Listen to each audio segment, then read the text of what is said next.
Having been informed that the band of guerrillas under the command of the notorious Burke should be captured, on the 24th I planned an expedition to cross the river at night and surround the house in Shepherdstown where the band made their headquarters.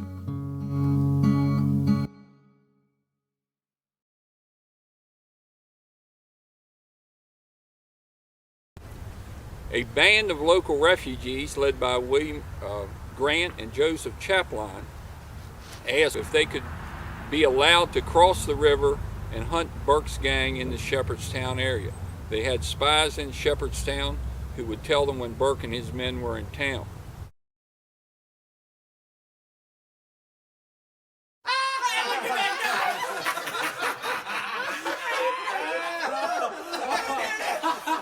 The conference took place at the tavern, where at the time Chaplin, the keeper, was engaged in an interesting game of pool, which he immediately sacrificed, and led the way to a small back room where, in subdued tones, he offered to cross the river, and in command of 50 citizens to be recruited on the Virginia side, and armed with revolvers and rifles to seize Burke, Leopold, their men and horses, and bring the captives and booty to our side.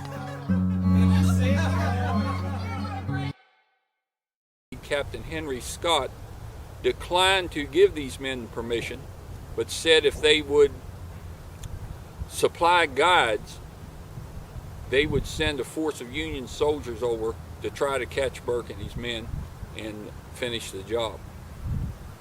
On the evening of November 24th, Burke, Leopold, Burke's sons, John O'Brien, and probably George Burke were in a house owned by George Burke's mother, Julia, not far from here. They were preparing the next day to ride south and rejoin the cavalry corps of the Army of Northern Virginia. About 9:30 that evening on November 24th, these men crossed the Potomac River about a mile upstream from Shepherdstown at a place called Johnson's Lock. They would cross the Potomac and once there would go by a roundabout way. They said they covered about 3 miles, a roundabout way to reach Shepherdstown, taking the longer route so they wouldn't be spotted by any Confederates in the town.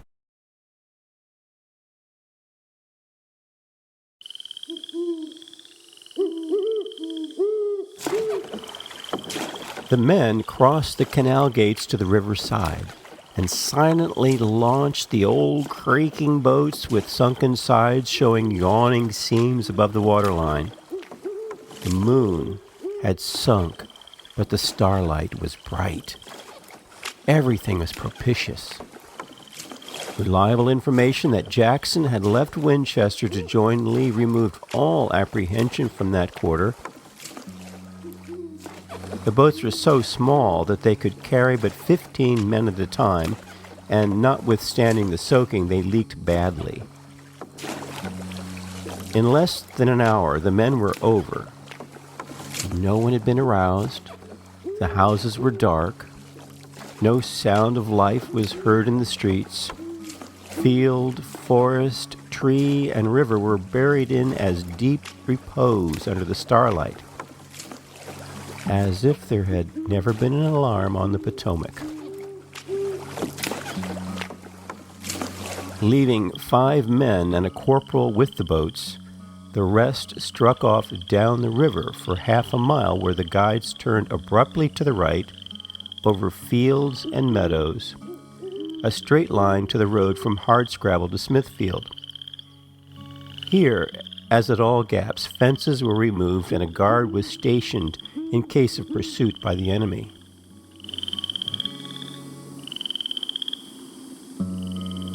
One half-mile further, they advanced rapidly over fields, hills, and valleys, and then the house where Burke and his party were supposed to be. It was one of 2 within deep gardens and surrounded by shady trees. Our raiders approached in silence. It was 11:30.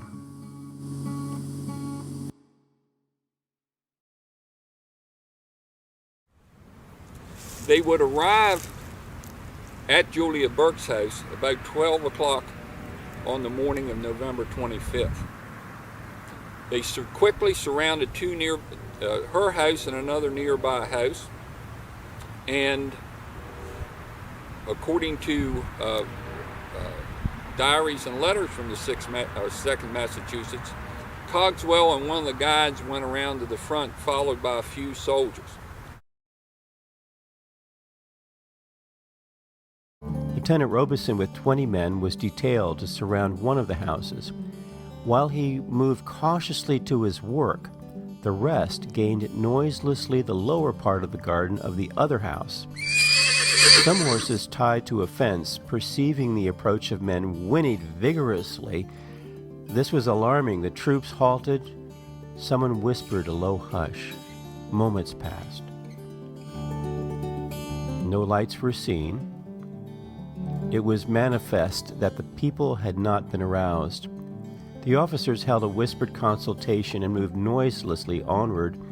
Before them was a gate opening into a lawn, within which, dark in the dim starlight, was the house.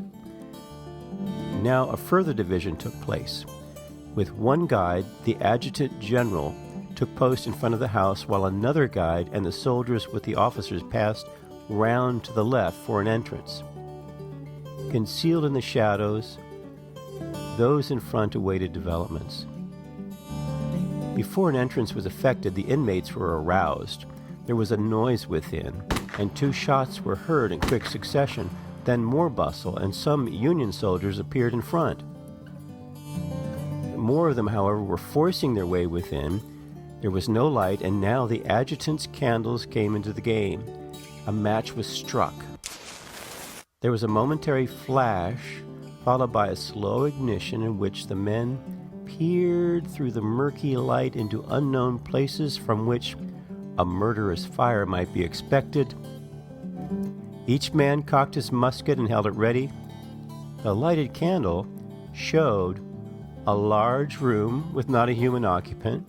A search was made which revealed 5 men well armed, who with much resistance and irritating language were disarmed and bound. They were important captives for guerrillas. Leopold, Burke's lieutenant, and one Hipsley, who disputed the honor of killing the swimming Marylander Cookus, with 2 of Burke's sons, and, as described by the actors in that event, a villain named O'Brien, made up the whole gang. Great were the congratulations upon the success of the raid. Further silence was unnecessary.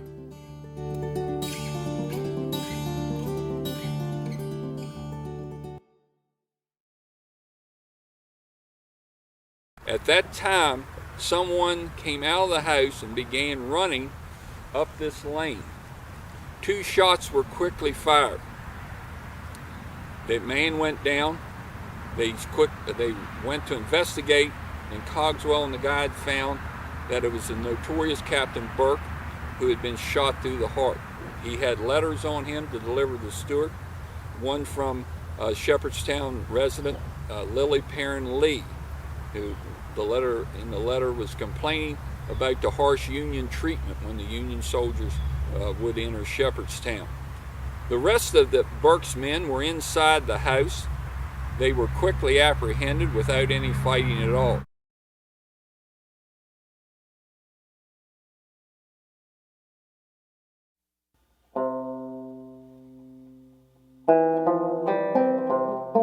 Among the many revelations of fact and feeling, it now came out that in the 2 shots heard, someone had been wounded.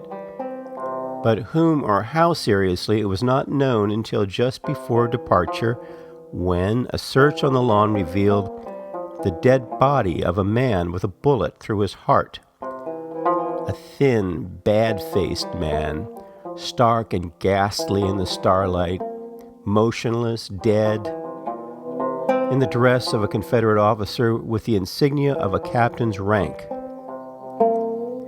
Upon the body a revolver was found, with every barrel loaded, and each cap protected by wax, and letters to his chief, General Stewart, the most important of which was from a Miss Lee, discoursing upon my proclamation to rebels, wherein I had ordered the rebellious tongues to keep silence and to cease utterance of infernal treason. "What shall we do?" she asks. "If he, General Gordon, comes over here, Virginia, for I am sure we can't stop talking, and must show our contempt for what we feel." Besides these, documents were found which disclosed the name and rank of the dead man. A commission and an autographed letter from Lee's chief cavalry officer containing instructions to Captain Burke to remain at Sharpsburg as long as it was safe, and then to report to him at Culpeper. This all revealed that at last old Burke was dead. Yes, looking down upon his body, his sons saw and recognized their father, the chief of Stewart's scouts. Burke lost his life in an attempt to flee. He ran towards the fields while the raiders were surrounding the house, was ordered to halt, refused, and was shot dead with an Enfield rifle. According to local published accounts, Burke was jumping when shot over a still extant stone fence near a stone that marks the southwest corner of the corporation of Shepherdstown. Dr. Alexander Tinsley was a Confederate surgeon who would soon marry Lily Perrin Lee's sister, Mary Dare Perrin, in January 1863. Since Antietam's battle, he had been using Mulder's Hall, the upper story of today's sweet shop, as a hospital and to conduct amputations. He examined Burke's body. Meanwhile, Lieutenant Robeson had surrounded the adjoining house and as yet was in ignorance that the object of the expedition had been attained. Afterward, Captain Scott followed the road leading northward through the town, accompanied by his men leading the captured horses, to search the house of one Reed, designated in his plan, but not finding Cogswell there, he retraced his steps and learned that the commander of the expedition was anxious to recross the Potomac with his prisoners and his booty. Dimly in the night, Scott pointed out the houses of Wintermoyer, Weiss, Reed, Wrench, Nixon, McGlinchey, and Muller, and urged that as a search of these houses was also contemplated, it should be made then, but the commander thought otherwise and was content to let well enough alone. Much had already been gained, nay, more even than was hoped for by the most sanguine. Burke, the bold leader of many a guerrilla raid, the daring scout, the persecutor of Union men, the terror of the neighborhood, Burke, whose loss to the Southern cause is almost irreparable, was lying where he fell, the ground red with his heart's blood. Further operations might well be postponed wisely, reasoned Cogswell, as he gave the order for a return march to the river, with his bound captives, a sullen band, the horses, and the arms. The command marched rapidly, being in fine spirits over their success, and delivered the prisoners to the provost marshal in Sharpsburg at 5 o'clock in the morning. At Sharpsburg, there was great rejoicing when it was announced that the next morning that Burke had been killed, especially among the refugees from Virginia who were gathered there.